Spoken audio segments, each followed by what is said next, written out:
Hey, everybody, welcome to Everyday Fi, where we explore the lives of everyday people pursuing financial independence. I'm your host, Meghan Combs, and I know that you do not need $1 million book deal or a famous blog to reach Fi early. By talking with real humans, I'll show you how to forge your own path to financial freedom the everyday way. Today, we're on Meg's Money Musings, and I'm doing something a little bit different. Normally, I'm just here talking to myself, but I actually brought on a financial expert, Tim Smith, who is a CFP wealth strategist and financial educator. And today, we're going to be talking about mindset shifts during the different phases of FI. So things like, how do you go from being a spender to a saver? How do you go from being a spend on whatever you want to being a valuest spender? How do you mentally prepare for early retirement? All of these questions and more will be answered in today's episode with Tim. And we're going to hear from our sponsors really quick, and then we'll be back and we'll introduce Tim.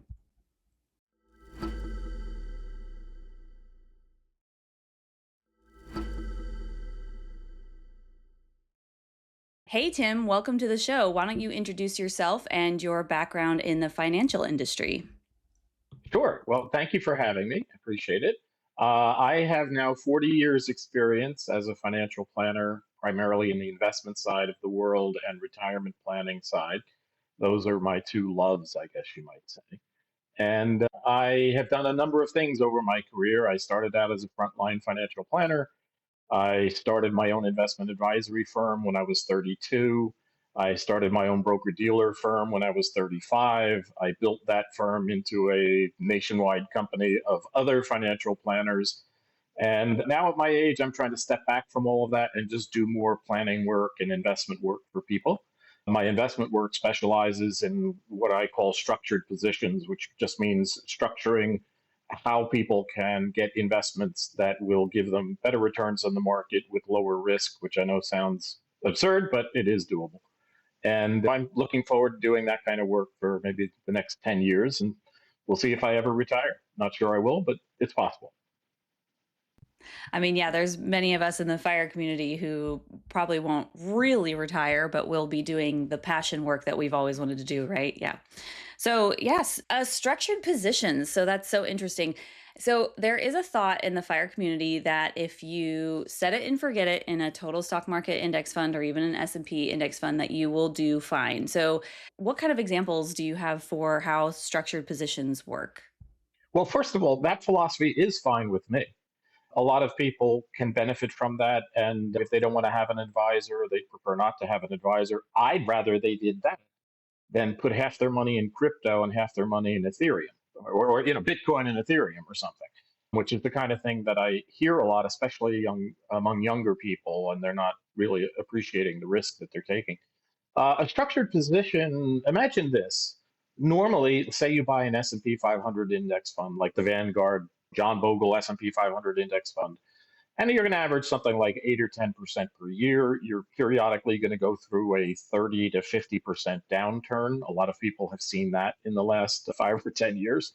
And so you have to get used to the downturns as well as some nice upturns in order to get that 8 to 10% per year average return over a long period of time.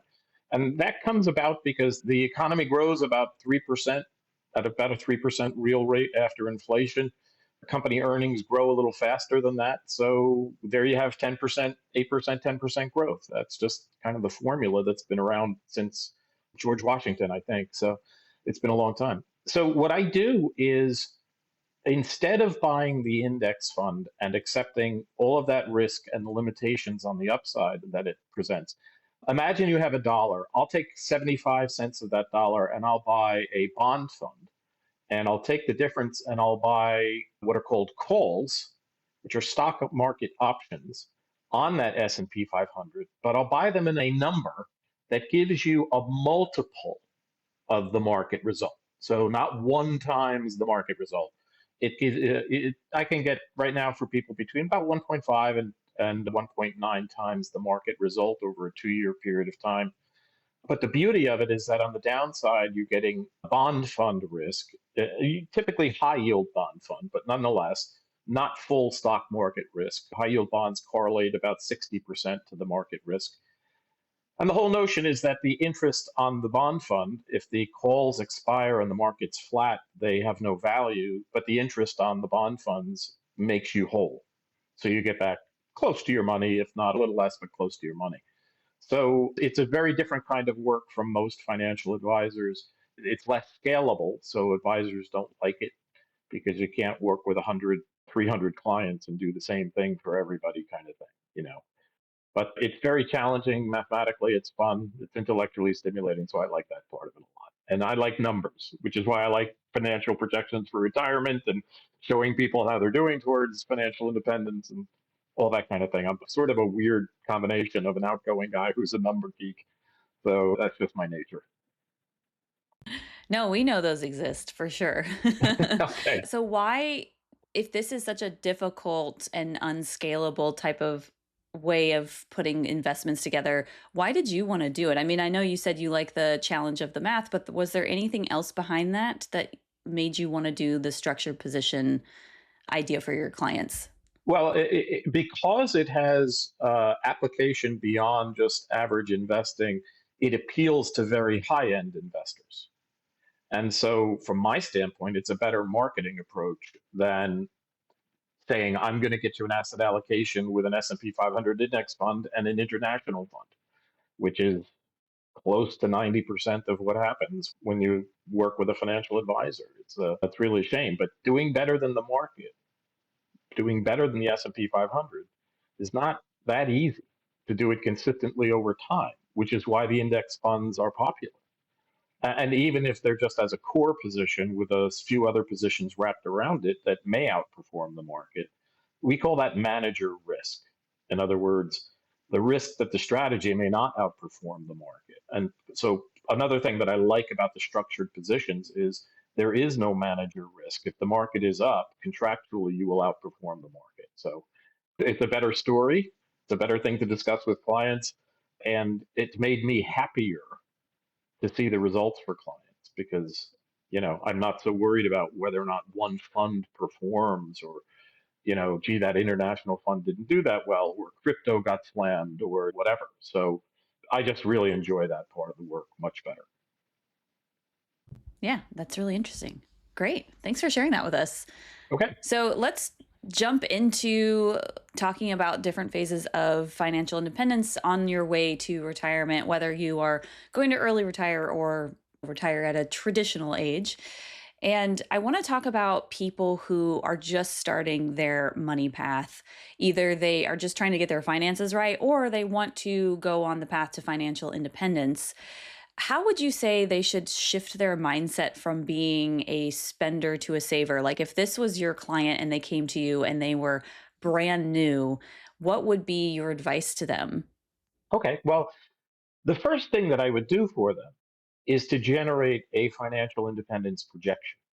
So they would say, we want to be financially independent at 50. We're 30, we want to be out at 50 or 55 or whatever that number is. So I would generate a projection for them that shows them if they keep spending the way they are today and they earn a reasonable rate of return on their money over time and inflation is XYZ and they live to be ripe old age of 90, 95, whatever it is, I show them what happens to their money over time. If all looks wonderful, if it looks like they're doing a great job of saving, a great job of investing, or at least even a reasonable job of investing, and that they are well on their way to achieving their goals, there may not be a need to start thinking about going from spending to saving because they already are saving enough. Now, that's the exception, right? That's not the rule.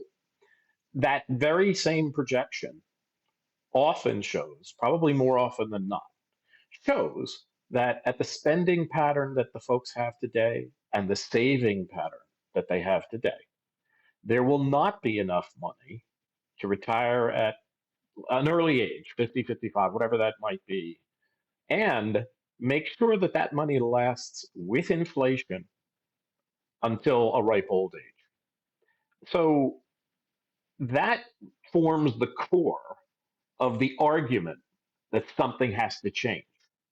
And in financial independence projections, there are only like five variables. There's how much money you need, there's how much money you're going to save, There's taxes, there's inflation, and there's when you're going to retire, and then how long you're going to plan to live. Nobody ever says, okay, let's only plan for me to live 5 years in retirement. Nobody chooses that variable to change, right? That's not exactly what they're thinking about. So one of those other variables has to give way: the point of retirement, the amount of savings, the amount of spending.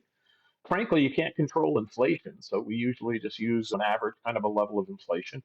And you can't control the financial market. So you have to use a reasonable assumption of investment return.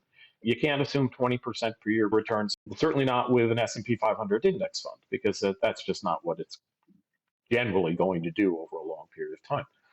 So it's the savings or it's the spending. Those are typically the ones that we start to deal with.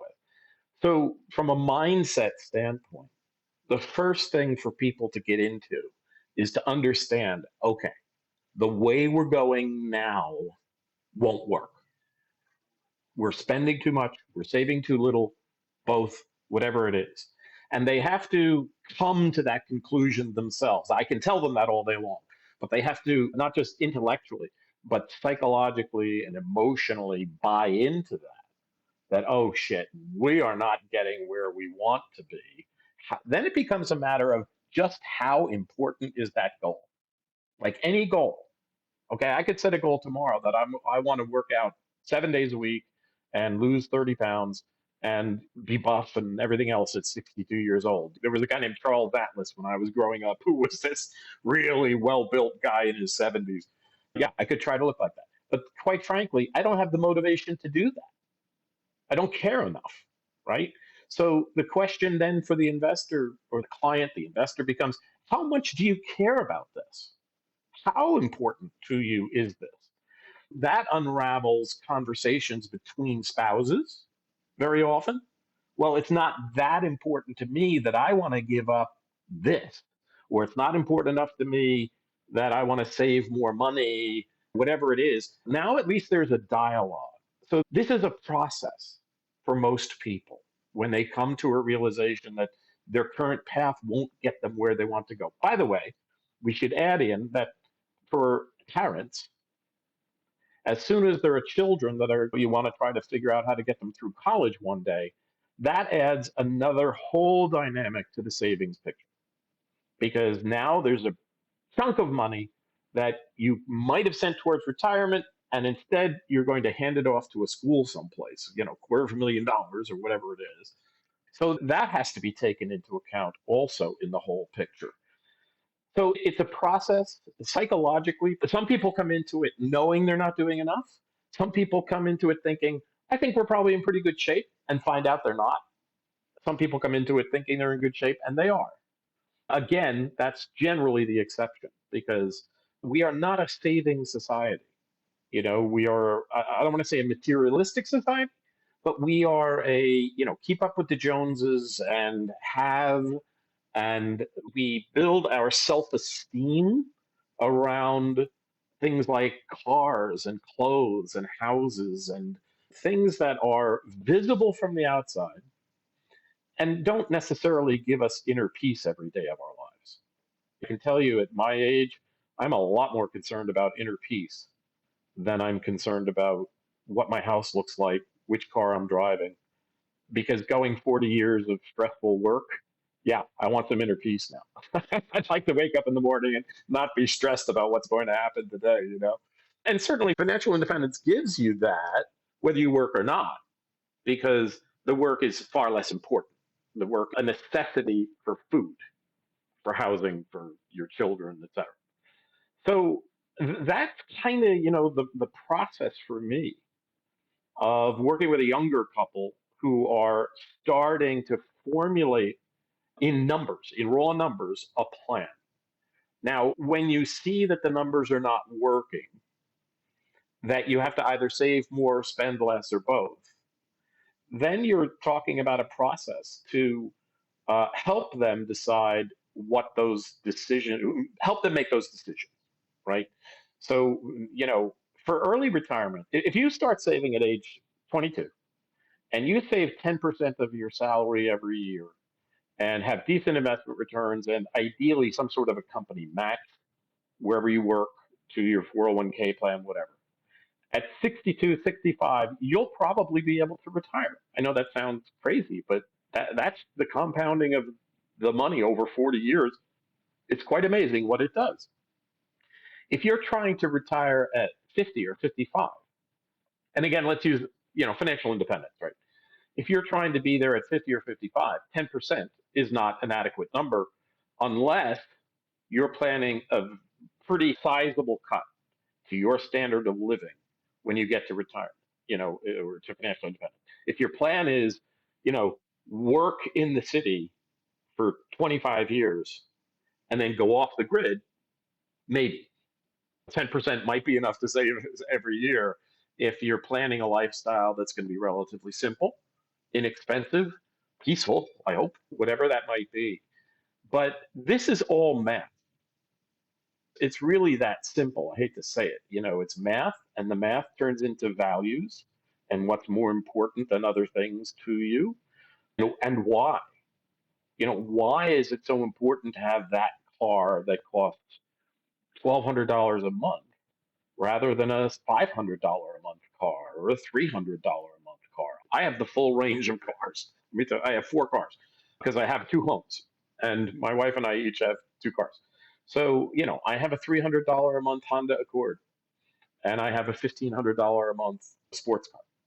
Why do I have those 2 different things? The sports car is a business issue for me. If you're a billionaire and I show up in a Honda Accord, it doesn't get me very far.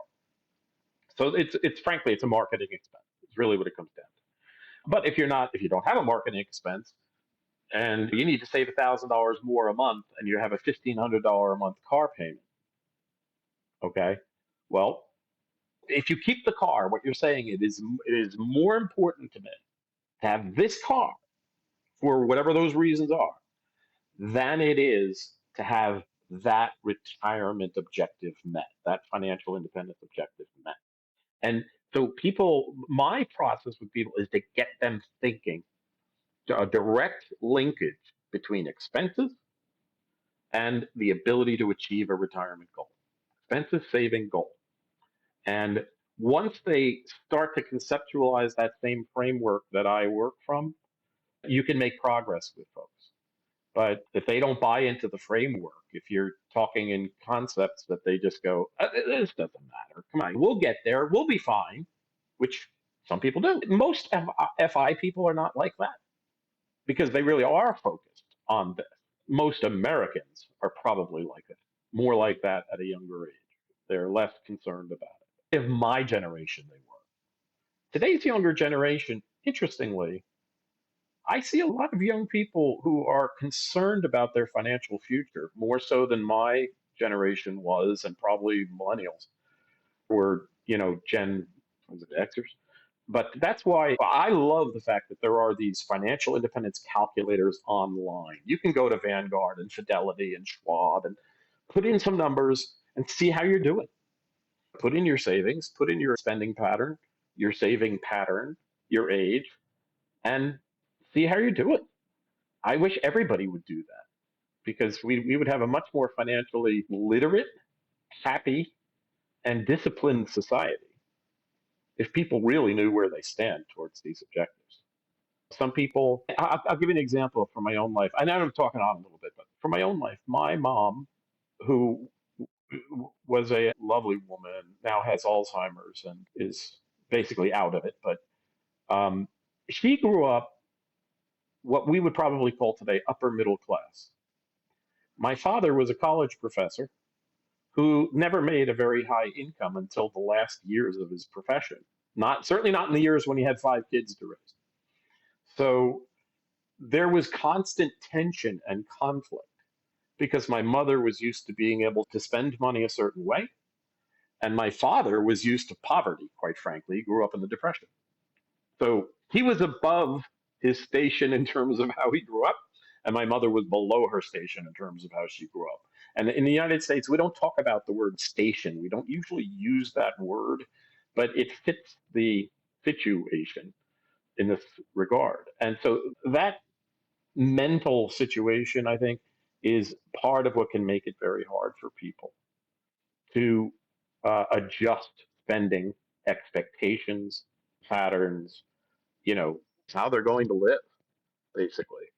And anyway, I think I've rambled on enough on that one, Megan. No, that was great because you also like touched on the idea of what I like to call valuest spending, Hmm. where you were like, okay, why do you have this $1,500 a month car? And like for your example, it made sense because it actually feeds into your business. And in the Yes. long run, probably gets you more money because you have this car because people are respecting you who are billionaires, right? But there's Yeah. some people who are like, I just want this car because it's pretty. I just want this car because I want people who are just, I don't even know them looking at my car and be like, wow, that's a nice car. Well, I think it's deeper than even that, Megan. Yeah. I think it's, I feel better about myself because people don't have as nice a car. A lot of people don't have as nice a car. So I feel better about myself. And that's just Yeah. gets down to basic insecurity and self-esteem Hmm. and issues that we don't really address very well among young people, well, frankly, among anybody in society. But that's it's values on one hand and it's psychological on another.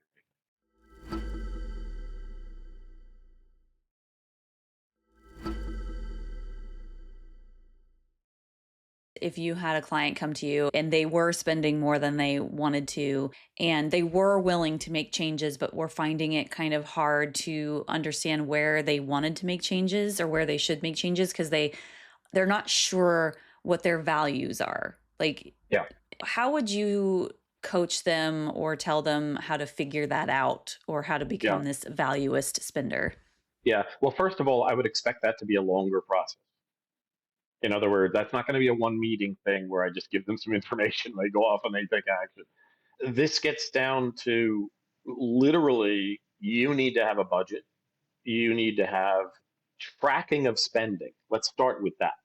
You need to know what you're spending on. And oftentimes, one of the signs that people have that they feel they're successful or whatever is that they don't have to have a budget. They don't have to track their spending. They have enough money. So once you take them from the place of saying, well, we have enough money, we're doing fine, we can probably be financially independent at 50 or 55, whatever it might be. Once you get that spending pattern, you show them they're not on track. First, again, you have to get them to buy into the fact that they're not on track. Math is math. I don't create the numbers, I just calculate them, right? I don't create the situations. I just demonstrate for people where they are with it.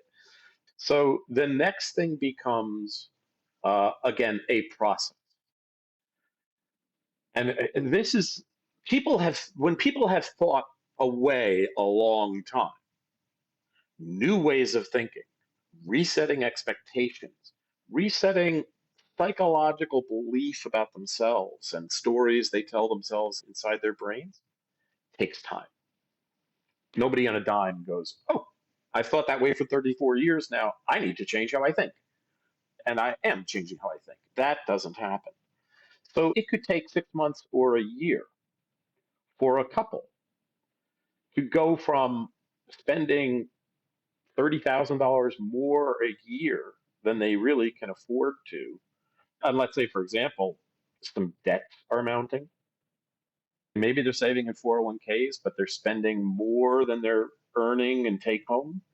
So, gee, that credit card isn't getting paid off monthly anymore. The balance is rising. Or we borrowed some money on a home equity loan to pay off some credit cards. Well, that's still debt. You still spent more than you had. So, getting them to rethink means looking at the tracking of their expenses, showing them in math, here's what you spent the money on, and here's where you're going to be because you're spending this money on these things. I'm not the values person. In other words, I don't believe it's my job to impose what I believe on them, right? I can only show them math. I can only show them what the consequences are of the way that they're doing things now. So I can show them you're spending this money. Let's go back to my $1,500 car example, monthly car payment. You're spending this money over here on this car. And the other car is a $500 a month Jeep Cherokee with nice stuff. Okay, so it's a nice car, but it's certainly not a sports car that people are going to go, wow, nice car.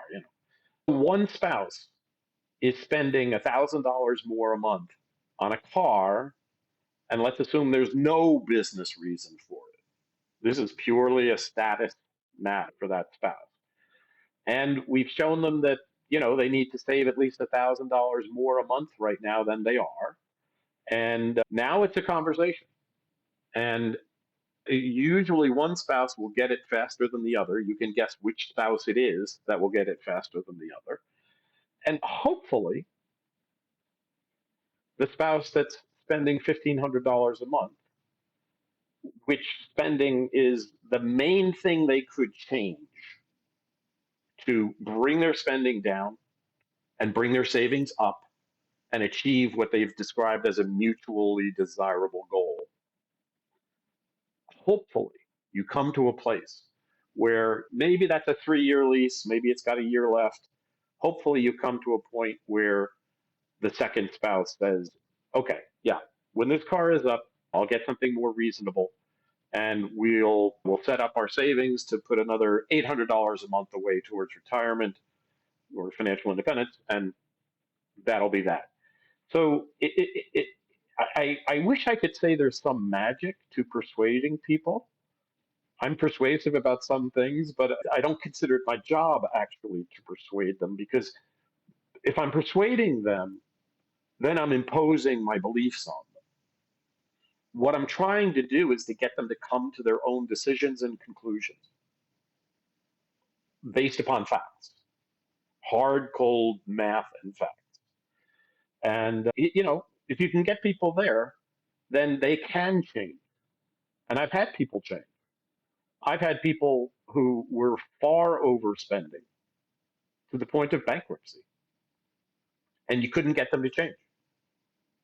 I have a great example of that. Two people who were, I don't want to say what industry they were in because literally somebody might figure out who I'm talking about, but two people who were highly placed, successful people, but their milieu, their surroundings of people that they dealt with were people that made millions of dollars a year and they did not. So to them, when they threw a party for their friends, they needed to spend $50 or $100,000 on the party. That was just the way they thought, because you can't have these people over and not have China, servers, a band, whatever, all the things that were trappings of what somebody who makes $5 million a year might spend for a party. And that was, for me, a great example of people who were at one, I hate to use the word station because it's such a classist term, but they were at one place in life, dealt with people at another place in life, and wanted to show that they were equal or that they were in that same category, when from a pure financial and number standpoint, they were not. And that led them to basically bankruptcy, because you can't take on $500,000 of debt at the level of income they had and expect they're going to pay it off in some reasonable time period. So it's a process, and sometimes people buy in and sometimes they don't. And I just do the best that I can to get them over time to see and to change expectations, to change thinking. Yeah, that's a great strategy. And that example made me think of the quote by, and I was looking it up, Jim Rohn, I think is how you pronounce his name. You're the average of the 5 people you spend the most time with. And if you're spending your time with people who are spenders, spenders, spenders, spenders, spenders, you're going to want to do the same thing. Or if you see that they are driving like the really nice, Volvo SUV, that's the car that if I had all the money in the world, I would want to buy as a Volvo SUV, because I just think they're so Okay. beautiful. But I will Yeah, not, they are. I won't. Yeah. And I don't have friends who drive that. Like, I have friends who drive 5, 10-year-old Subarus. Like, that's the kind of friends Yeah. that we have. And so I don't feel the real drive to ever, pun intended, to ever buy a car like that. Even if I see it on the road and I'm like, ooh, that's a nice car, it just goes right out of my head after 5 minutes. And I'm not telling people that you need to stop hanging out with your friends, but I think maybe adding other types of friends to your group and maybe spending a little more time with those kinds of friends that you would like to emulate might be beneficial because it could influence you a little bit more. It could also help your confidence levels and things like that. Yeah. Well, the other alternative is to work on your confidence level and be able to say to your friends, hey, we love spending time with you. We enjoy conversation, we enjoy laughter and everything together. Unfortunately, we can't afford to do X, Y, and Z as you can. That might be the restaurant that's basically costs $200 a person that couple A likes to go to and couple B can't afford. Or maybe with those two, their friends, if they really like you, if they really are enjoying spending time with you, the kind of friends I have would enjoy going to the $75 a meal restaurant just as much as the 200 because it means spending time with the people they love. Getting someone to accept psychologically that that's a much healthier place to be is hard. Again, because this is not how our society teaches us to think. Yeah. So, changing how we think is a big part of financial independence and really being financially secure within the boundaries and limitations of what you can do. Absolutely. And it's something that if you're listening to this and you're struggling to shift your mindset or change the way you think, like have the compassion for yourself because Yes. as Tim just said, it is so hard. And it's one of those things where we all want to be seen and understood and loved. And if this is the way we think that that is supposed to happen by trying to emulate the people who are around us, then of course you're not going to want to change that because you think that you're going to get rejected by your friends. But as Tim said, if they're true friends, they'll just want to spend time with you. And if they don't want to spend time with you, that has nothing to do with you. That's Yeah, on yeah, them. yeah. That's something in their world, that's some perception they have, that's probably some confidence that they lack, actually, that they Yep. are not able to spend time with somebody who is different than them and knows their goals. I actually have an example myself. My husband and I went and spent some time with his brother and our sister-in-law, and they are both doctors, and so they make quite a bit of money. They live in Philadelphia and or near Philadelphia, and they make quite a bit more money than we do. And when they want to see us, they want to go to these really fancy restaurants that are like you said, it's probably about $100 a plate. And when we went there, I ordered, a starter salad and maybe like another appetizer. Like I didn't want to order the big meal. Yep. And at the end, and then they were ordering like all the appetizers, the meals, the desserts, the wine. And then they asked us to split the bill. And I was like, I was fine doing it because we do make enough money. But what I wish I would have said was, hey, actually, can we split the bill where it's me and my husband's meal and you guys' food? Because we are very focused on reaching financial independence early. And by doing that, we have to be conscious of where we're spending money. And so I am being more conscious on how we spend our money and saying it like that instead of, like there's no sort of judgment. It's just like, hey, we purposely ordered this kind of food because we're trying to spend less. So can you like help us out? And I wish we would have done that because I think they would have been very receptive to it. And that's just an example of how you can word it and by keeping in your own lane and kind of not passing any judgment. Now, some people might think you're passing judgment anyway, but again, that's on them. That's on them. Yeah, yeah. Listen, ultimately, Megan, and I think I can say this because I'm at the point of life where I'm focused on legacy, happiness, joy, peace in my life, in my inner soul.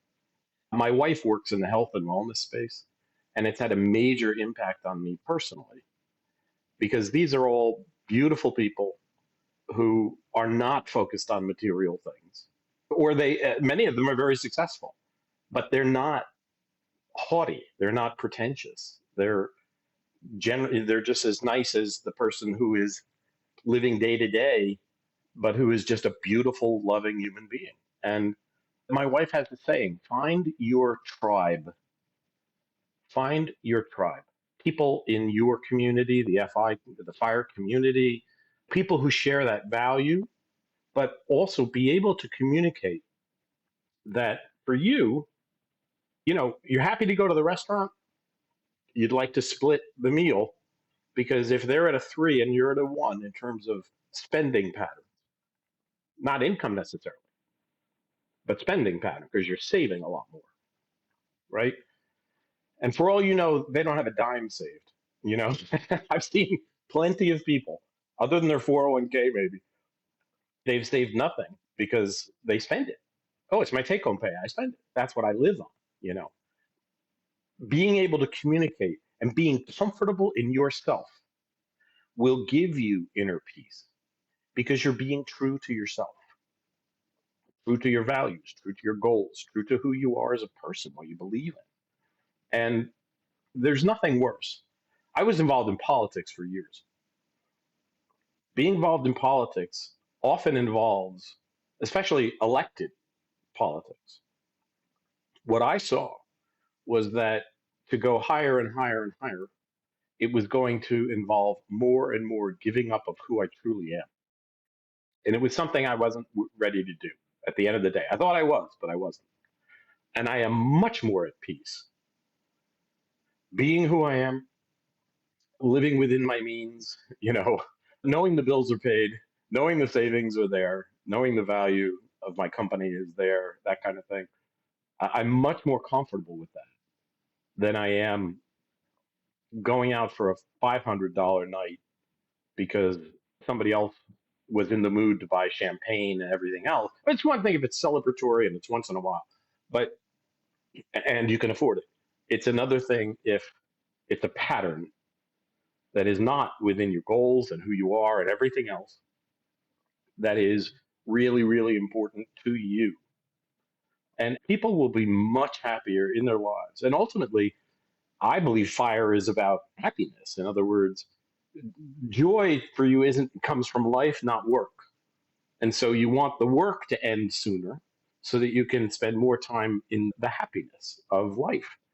And if you get down to that core point, you're getting down to, well, what brings me happiness?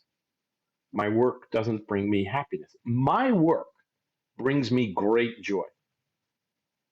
There's nothing better than sitting with a couple and showing them how to get where they want to go, or giving them investment positions that are unique and different. And they go, wow, nobody's ever shown me this before, done this kind of thing for me before. I can get them where they want to go with less risk. And I love showing people how this kind of thing can be done.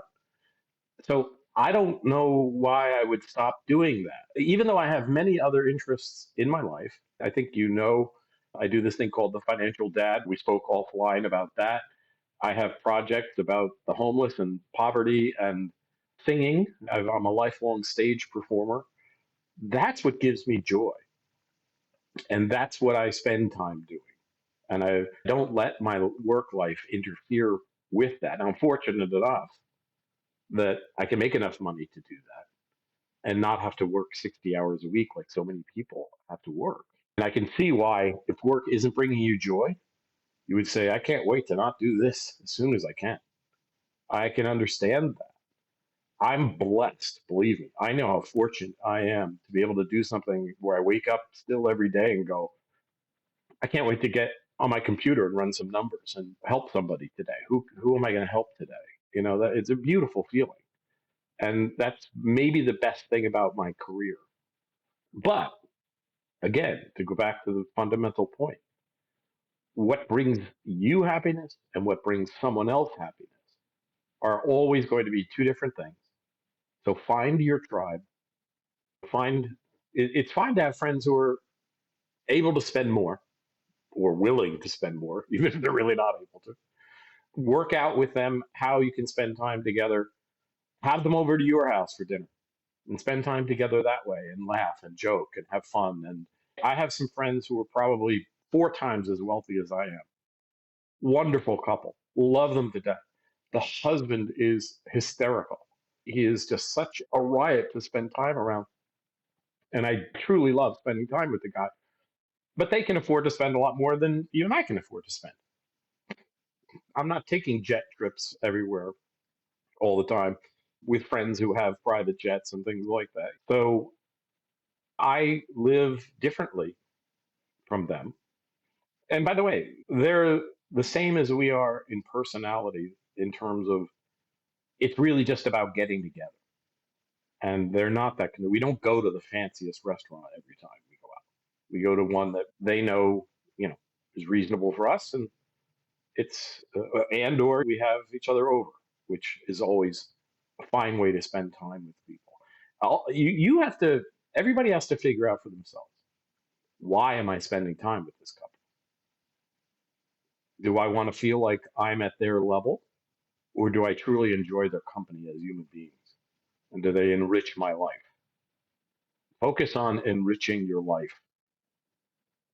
Just focus on enriching your life. Whether that means you got the wrong tribe or working out with your tribe, ways that you can spend time together that work for both parties. I couldn't afford to go on a vacation with them. I don't spend $25,000 on a vacation. I just don't. I have timeshares and I spend a week there and it costs $1,500 for the fee for the week or whatever. And we go out to dinner 3 nights a week and we spend time on the beach or seeing sights or whatever we're going to do. But it's not a first class jet trip everywhere I go. So we've never vacationed with them. And honestly, I'm not a good vacationer with other people. I take people better in small increments anyway. Dinner is one thing, vacation's another. You have to really like being around people, like really like being around people to vacation with them. So, yeah, find your tribe, be true to yourself, stick to your values, communicate. Like you said, if somebody doesn't want to be with you because you don't want to go to the fanciest restaurant they want to go to and then split the bill, what does that say? It says more about them than it says about you. And it says a lot about the nature of the relationship and where their minds are at. There's a fundamental disconnect in values there if they aren't looking just to spend the time with you and enjoy your company. I could talk about that for hours because I've just seen so much of this where people, and I'm guilty of it myself over my own life. You're doing things not because it's what you can afford to do, want to do, value deeply doing, because you're wanting to keep up with the Joneses. That's funny for a guy named Smith to say, right? But you're trying to keep up with the Joneses, and you're only hurting yourself long term. So find your tribe, find those people that you can be around, be yourself. And if you have 5 of those friends, 5 couples, 5 friends like that, your life is rich. You're never Yeah, alone, I agree. you know. And by the Yeah. way, they should also be people who, when things are bad, and life is a roller coaster, not only financially, but emotionally. Somebody gets sick. My wife's boss had a terrible accident, and we happened to be the ones who found him at home after this accident because he wasn't answering his phone. And we finally went over to his house. And he spent 2 months in and out of hospitals, ultimately, had to have an amputation of lower leg. And his family and friends are disparate physically. He has some very close friends, but they're all around the country, all around the world, to be honest. And it wasn't the kind of thing where they could fly in and sit with him every night at the hospital for a month. And my wife and I did, but we really liked the guy. He's a genius. He's funny. He has his flaws, as we all do, but we wanted to be there for him because we care about him. You need people like that in your life. If your friends aren't the kind of people who are ready to step up when you've got a serious problem in your life or a serious challenge or whatever, death of a parent, death of a child, God forbid, serious illness, in their lives. Those are friends. Those are the people you need to keep close and have in your life. And your life is just far richer for that. And I know I keep harping on this point about richness and happiness. As I said, when you get to a certain point in life, and a lot of your friends, like from high school and college, have passed away already, you start to realize a given. Even fire, you could retire early and die 3 years later. And so you do need to surround yourself with people and love and enjoy your life. And, I'm not going to tell somebody not to have fire or early financial independence as an objective because it interferes with that somehow.